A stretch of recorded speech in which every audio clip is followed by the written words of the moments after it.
जय मसीह की दोस्तों, प्रेज द लॉर्ड। मैं प्रभु की कृपा में आपका भाई संतोष पगारे मेरी YouTube channel Gabriel ministries of India में आपका स्वागत करता हूं। जैसे पिछली बार मैंने वीडियो बनाया था डेयरिंग वाला पास्टर, और उस वीडियो के लिए मैंने एक सिचुएशन आपके आगे क्रिएट किया था, एक सिचुएशन को मैंने प्रेजेंट किया था। और उस सिचुएशन में अगर आप एक पास्टर है तो आपको एक एक्टिविटी करना था, एक टास्क मैंने आपके सामने रखा था। उसको करने के बाद आप अपने आप को, आपकी कलीसिया में आप ये साबित कर सकते हैं कि आप डेयरिंग वाले पास्टर हैं। उसी तरह से आज मैंने और एक वीडियो बनाया है, और उस थंबनेल पे आपने पढ़ लिया होगा, डेयरिंग वाले पास्टर पार्ट 2। तो इस पार्ट 2 में भी मैं एक चर्च की एक सिचुएशन आपके आगे क्रिएट करने जा रहा हूँ। चर्च में एक सिचुएशन में आपके आगे प्रेजेंट करने जा रहा हूँ, और उस सिचुएशन में आपके लिए मैं एक एक्टिविटी देना चाहता हूँ। अगर वो एक्टिविटी आप चर्च के अंदर करते हैं तो आप ये साबित करते हैं अपने आप को और आपकी कलीसिया के सामने कि आप डेयरिंग वाले पास्टर हैं। ठीक है पास्टर जी, तो मैं आपको सिचुएशन समझाना चाहता हूँ। एक चर्च होता है और चर्च में पास्टर होता है, और उस चर्च में बहुत सारे विश्वासी भाई बहन भक्ति करने के लिए, आराधना करने के लिए चर्च में आते हैं। अभी होता क्या है, उस चर्च में आने वाले बहुत सारे ऐसे विश्वासी होते हैं जो बहुत सालों से बीमार होते हैं, बहुत सालों से पीड़ित होते हैं। बहुत सालों से कुछ ऐसे विश्वासी होते हैं जो दुष्ट आत्मा से पीड़ित होते हैं। कुछ विश्वासी ऐसे होते हैं जो बहुत सालों से बीमारी से पीड़ित होते हैं। कुछ विश्वासी ऐसे होते हैं जिनका शादी के लिए 5 साल हो जाता है, 10 साल हो जाता है, लेकिन उनको बच्चों की आशीष नहीं होते। तो अलग अलग प्रकार के बीमारी के साथ चर्च के अंदर विश्वासी बैठते हैं। अभी होता क्या है पास्टर जी, जो विश्वासी चर्च के अंदर बैठते हैं, कभी कभार उनको मन में ऐसा आता है कि क्यों ना हम किसी और पास्टर के पास भी प्रार्थना करवाते हैं, क्यों ना किसी और पास्टर को भी हम सपोर्ट के लिए हमारे घर पे प्रार्थना करने के लिए बुलवाते हैं। और उनके मन में ये विचार इसलिए आता है क्योंकि उन्होंने कुछ गवाही सुनी होती है, किसी दोस्त के पास से गवाही सुनी होती है, किसी फैमिली मेंबर के पास से उन्होंने गवाही सुनी होती है कि हम इस पास्टर के पास गए थे, ये पास्टर हमारे यहाँ आए थे, इस पास्टर की मीटिंग हमने अटेंड की थी, तब उन्होंने प्रेयर किया था तो हमें छुटकारा मिला। जब ये गवाही वे सुनते हैं पास्टर जी, तो उनके मन में ऐसा आता है क्यों ना हम भी उस पास्टर के पास जाके प्रार्थना करवाते। होता क्या है पास्टर जी कि जब चर्च का विश्वासी किसी पास्टर के पास प्रार्थना करवाने के लिए जाता है, या फिर किसी चर्च का विश्वासी किसी प्रभु के दास को अपने घर पे प्रार्थना करने के लिए बुलाता है, तो देखा ये गया है कि उस चर्च के पास्टर को ये पसंद नहीं, उस चर्च के पास्टर को ये अच्छा नहीं लगता है कि उसके चर्च का मेंबर किसी और पास्टर के पास प्रार्थना करवाने के लिए जाए, या फिर उस पास्टर के चर्च का मेंबर किसी और प्रभु के दास को या दासी को अपने घर पे प्रार्थना करने के लिए बुलाए।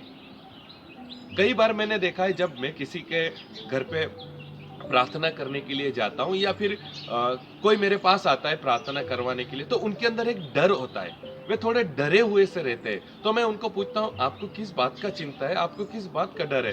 तो वो मुझे ये कहते हैं कि पास्टर जी, अगर हमारे चर्च के पास्टर को अगर ये पता चल गया कि आपको हमने हमारे घर पे प्रार्थना करने के लिए बुलाया है, तो हमें बहुत तकलीफ होगी, हमारे पास्टर को ये पसंद नहीं। या फिर हम आपके यहाँ पे प्रार्थना करने के लिए आए हैं, ये अगर किसी तरह से हमारे पास्टर को पता चल गया तो ये उन्हें पसंद नहीं है, हमें कलीसिया में फिर बहुत तकलीफ होगी। तो मैं पास्टर जी आपको ये सवाल पूछना चाहता हूँ, मैं आपके आगे प्रेजेंट करना चाहता हूँ, अगर आपके चर्च में बैठने वाला विश्वासी अगर किसी पास्टर के पास प्रार्थना करवाने जाता है तो आपको क्या प्रॉब्लम हो जाती है? अगर आपके चर्च में बैठने वाला विश्वासी किसी और पास्टर को प्रार्थना करने के लिए, या फिर किसी और प्रभु के दास को या दासी को अपने घर पे प्रार्थना करने के लिए बुलाता है, तो आपको क्या प्रॉब्लम हो जाती है?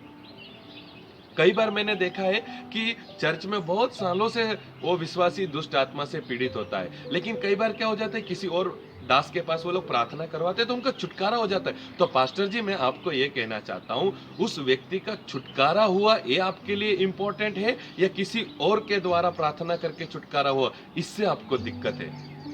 आपको निराश होना चाहिए या आपको आनंद करना चाहिए? आप क्यों निराश हो रहे हैं कि किसी और पास्टर के द्वारा या फिर किसी और प्रभु के दासी के द्वारा उनको छुटकारा मिला? मैं तो ये कहना चाहता हूँ पास्टर जी, आपको आनंद करना चाहिए, क्योंकि आपकी कलीसिया में जो बहुत सालों से बीमार था उसका छुटकारा हो गया है। लेकिन आपको इस बात से दिक्कत हो जाती है कि वो छुटकारा आपके द्वारा नहीं हुआ, लेकिन किसी और प्रभु के दास के द्वारा हुआ है। तो मेरा यह कहना है, वो मेरे द्वारा चमत्कार हो, आपके द्वारा चमत्कार हो, या किसी और प्रभु के दास या दासी के द्वारा चमत्कार हो, लेकिन हमें आनंद करना चाहिए। प्रभु का काम तो हो रहा है ना, आपके चर्च में आने वाला विश्वासी छुटकारा हो रहा है, इस बात से हमें आनंद करना चाहिए या नहीं पास्टर जी? ये बात मैं आपसे पूछना चाहता हूँ। बहुत बार मैं सारे पास्टर्स को इस तरह से नहीं कह रहा हूं, लेकिन कुछ पास्टर्स हैं जिन्होंने अपने कलीसिया में इस प्रकार की सेवकाई को रखी है कि सिर्फ मेरे ही पास प्रार्थना कराओ।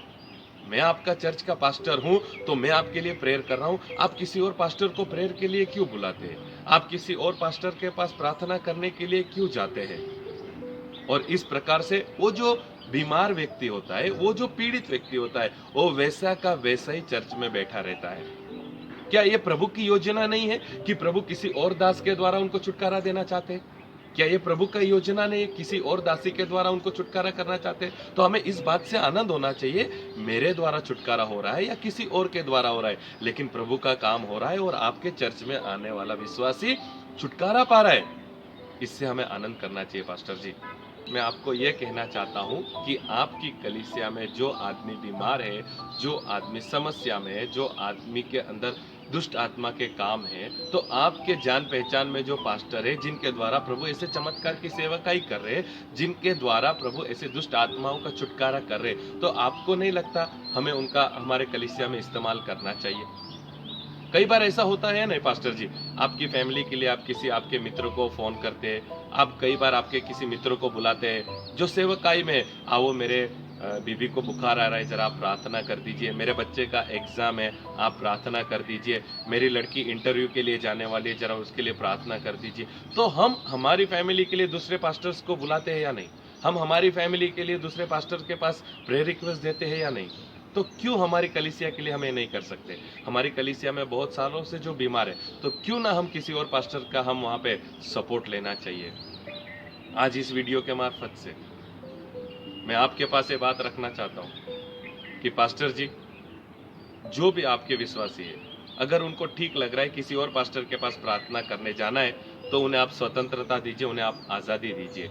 अगर किसी और पास्टर को उन्हें घर पे प्रेयर के लिए बुलाना है, तो बुलाने दीजिए, लेकिन हाँ, आप उनको सावधान कर सकते हैं, आप उनको टीचिंग्स दे सकते हैं, आप उनको समझा सकते हैं कि किस प्रकार का सेवकाई है, किस प्रकार का अलग अलग पास्टर किस प्रकार की अलग अलग सेवकाई करते हैं, सबका टीचिंग्स अलग अलग है, तो आप उन्हें समझा सकते हैं। लेकिन उन्हें जब किसी के वहाँ प्रेयर करने जाना है, तो आप उन्हें रोकिए मत, उनके बारे में आप मन में कुछ प्रकार की कड़वास न रखें, उनके बारे में आप कुछ प्रकार का दुश्मनी ना बना लीजिए। वो आपके ही विश्वासी है, आपको छोड़ के कहीं नहीं जाएंगे, लेकिन प्रभु का अपना अपना चंगाई देने का, छुटकारा देने का अपना अपना व्यवस्था होता है। हमें इस बात से खुश होना चाहिए कि काम मेरे द्वारा हुआ है या किसी और के द्वारा हुआ है। हमें इस बात से खुशी होना चाहिए कि काम प्रभु का हो रहा है और मेरी कलीसिया में बहुत सालों से जो बीमार था चंगा हो गए हैं। तो इस वीडियो के मार्फत से मैं आपको कहना चाहता हूं, अगर आप आपकी कलीसिया में ये बात कहते हैं आपके विश्वासियों को कि आप दूसरे पास्टर के पास जाके प्रेयर करवाना चाहते हैं, तो आप जा सकते हैं। आप दूसरे किसी प्रभु के दास या दासी को अपने घर पे बुलाना चाहते हैं प्रेयर के लिए, तो आप बुला सकते हैं। अगर आप ये बोल सकते हैं और आप इस काम के लिए, इस सेवकाई के लिए आप सपोर्ट कर सकते हैं अपने विश्वासियों को, तो मैं आपको कहना चाहता हूं, आप डेयरिंग वाले पास्टर हैं। God bless your ministry. Praise the Lord. जय मसीह की।